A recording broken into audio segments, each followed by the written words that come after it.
Assalamualaikum everyone, it's me Jiveya Jabin and welcome to my YouTube channel. Today we are going to study cell membrane. Cell membrane जो है वो animal cell में सबसे outer layer बना रही होती है। एज के वो सबसे मतलब आउटर पार्ट के ऊपर प्रेजेंट होती है, तो वो सेल के प्रोटेक्शन के अंदर हेल्प कर रही होती है कि सेल के अंदर सेल के साइटोस्केलेटन और सेल मेम्ब्रेन जो है वो बेसिक फंक्शन परफॉर्म कर रही होती है एनिमल सेल को प्रोटेक्ट करने का, और ट्रांसपोर्टेशन के अंदर हेल्प कर रही होती है। काफ़ी सेमी परमेएबल होती है और स्पेसिफिक सब्सटेंसेस को सेल के अंदर एंटर होने देती है और सेल से बाहर एक्सक्रीट आउट करवाती है। अगर हम लोग कंपोजिशन की बात करें तो सेल मेम्ब्रेन की जो है वो लिपिड की लेयर जो है वो बनी हुई होती है। लिपिड की जो लेयर है उसको स्पेसिफिकली फॉस्फोलिपिड बायलेयर कहते हैं, और उसके अंदर ये पर्पल कलर की प्रोटीन मॉलिक्यूल्स जो हैं ये एम्बेडेड होते हैं। प्रोटीन मॉलिक्यूल्स की भी टू टाइप्स होती हैं, कुछ होते हैं एम्बेडेड प्रोटीन्स और कुछ होती हैं पार्शली एम्बेडेड प्रोटीन्स। इसके अलावा कार्बोहाइड्रेट्स जो हैं वो सेल मेम्ब्रेन में प्रेजेंट होते हैं in the form of glycoproteins और in the form of glycolipids. यानी प्रोटीन्स और लिपिड्स के साथ कार्बोहाइड्रेट्स जो हैं वो बॉन्डिंग करके सेल मेम्ब्रेन के लेयर के ऊपर जो है वो प्रेजेंट होते हैं। देन ये जो लिपिड्स का ही हमारे पास लिपिड्स के जो बायलेयर है, लिपिड्स बायलेयर के अंदर कोलेस्ट्रॉल के भी मॉलिक्यूल्स जो हैं वो एम्बेडेड होते हैं। कोलेस्ट्रॉल भी लिपिड्स की ही एक टाइप है। देन अगर हम लोग फॉस्फोलिपिड बायलेयर है उसका पूरा एक कंपोनेंट देखें, एक यूनिट देखें, तो वो उसका एक हेड होता है और टेल होती है। जो हेड है वो ग्लिसरॉल से बना हुआ होता है। टेल की जो कंपोजिशन है वो फैटी एसिड्स से बनी हुई होती है।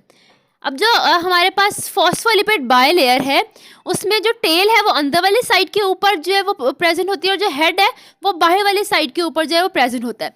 जो हेड है पोलर नेचर का होता है, यानी कि वो वाटर हाइड्रोफिलिक होता है, वो वाटर के साथ इंटरेक्ट करता है और रिएक्शन परफॉर्म करता है। लेकिन जो टेल है वो हाइड्रोफोबिक होती है, वो नॉन पोलर नेचर की होती है और वो वाटर के साथ इंटरेक्ट नहीं करती है, और इस वजह से वो अंदर वाली साइड के ऊपर इनर लेयर के ऊपर प्रेजेंट होती है। हेड जो है वो पोलर नेचर का होता है, हाइड्रोफिलिक होता है। टेल नॉन पोलर नेचर की होती है और हाइड्रोफोबिक होती है।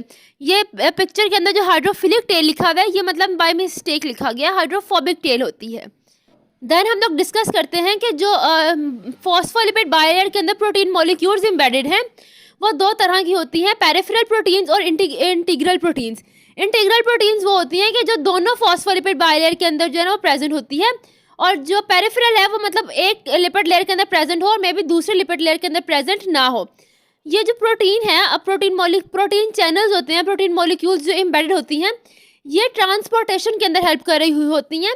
जो मतलब थोड़े लार्जर मॉलिक्यूल्स होते हैं वो डिफ्यूजन की हेल्प से फॉस्फोलिपिड बायलेयर में से पास नहीं करते, तो फिर जो प्रोटीन चैनल्स हैं वो उनको मतलब एक पैसेज और एक वे प्रोवाइड करते हैं, वो वहाँ से जो है वो पास करके सेल के अंदर मूव करते हैं। देन कोलेस्ट्रॉल जो है वो भी मतलब फॉस्फोलिपिड बायलेयर के अंदर एम्बेडेड होता है। जो कोलेस्ट्रॉल है ये बायलेयर की फ्लूइडिटी को मेंटेन करने के अंदर हेल्प कर रहा होता है। अगर कोलेस्ट्रॉल के ज़्यादा मॉलिक्यूल्स होंगे तो ज़्यादा फ्लूइडिटी होगी, और अगर कम मॉलिक्यूल्स होंगे तो कम फ्लूइडिटी होगी। अब हम लोग देखते हैं कि ट्रांसपोर्टेशन किस तरह से कोलेस्ट्रॉल मॉलिक्यूल्स और इंटीग्रल प्रोटीन मॉलिक्यूल्स और पेरिफेरल प्रोटीन मॉलिक्यूल्स जो हैं वो परफॉर्म करवा रहे होते हैं। देखिए प्रोटीन चैनल्स में से जो है ना वो मॉलिक्यूल्स पास कर रहे हैं। जो छोटे मॉलिक्यूल्स हैं जिनका साइज स्मॉल है, यानी जिस तरह कार्बन डाइऑक्साइड कह लें, तो वो डिफ्यूजन की हेल्प से जो है ना वो पास करते हैं। डिफ्यूजन में हमारे पास कोई एनर्जी जो है वो यूज़ नहीं हो रही होती, इट्स अ पैसिव मूवमेंट। लेकिन जो मतलब लार्जर मॉलिक्यूल्स होते हैं लाइक जो ग्लूकोज है, ग्लूकोज या फिर आपके लिए सुक्रोज है, वो प्रोटीन चैनल्स में से पास करते हैं, और प्रोटीन चैनल्स में से पास करते हैं तो वो एक्टिव मूवमेंट हो रही होती है, उसके अंदर आप एनर्जी जो है वो यूटिलाइज हो रही होती है। जो डिफ्यूजन मूवमेंट है ये अलोंग द ग्रेडियंट होती है, और जो प्रोटीन चैनल्स में से मूवमेंट है ये अगेंस्ट द कंसंट्रेशन ग्रेडियंट जो है वो ये वाली मूवमेंट परफॉर्म हो रही होती है।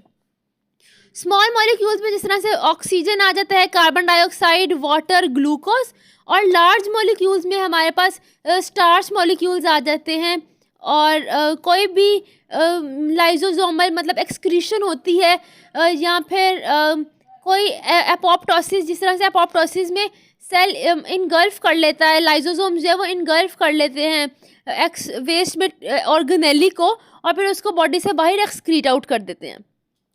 अब एक्सक्रीशन का प्रोसेस किस तरह से होता है, एक्सोसाइटोसिस से, और जो मतलब आप कुछ ईट कर रहे हैं यानी इनवर्ड मूवमेंट है वो एंडोसाइटोसिस है, और जो आउटवर्ड मूवमेंट है मॉलिक्यूल्स की वो एक्सोसाइटोसिस है। जो सॉलिड मटेरियल्स इनवर्ड मूव कर रहे हैं वो है फैगोसाइटोसिस, और जो लिक्विड मटेरियल्स इनवर्ड मूव कर रहे हैं उसको हम लोग कहते हैं पाइनोसाइटोसिस। और जो आउटवर्ड मूवमेंट हो रही है चाहे वो सॉलिड है या फिर लिक्विड, वो एक्सोसाइटोसिस के अंदर इंक्लूड होता है। Then cell signalling.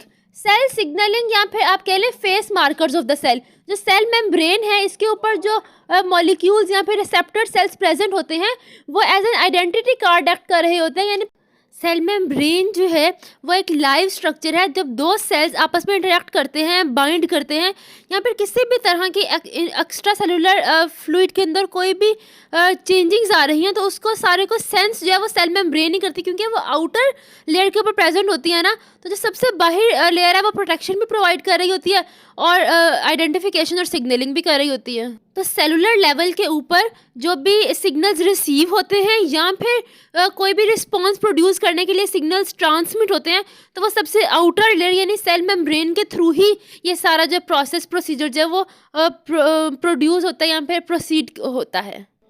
Okay, so it's all for sale membrane. Thank you so much. See you in the next video, and if this video is helpful for you, so must like, share and subscribe and press the bell icon.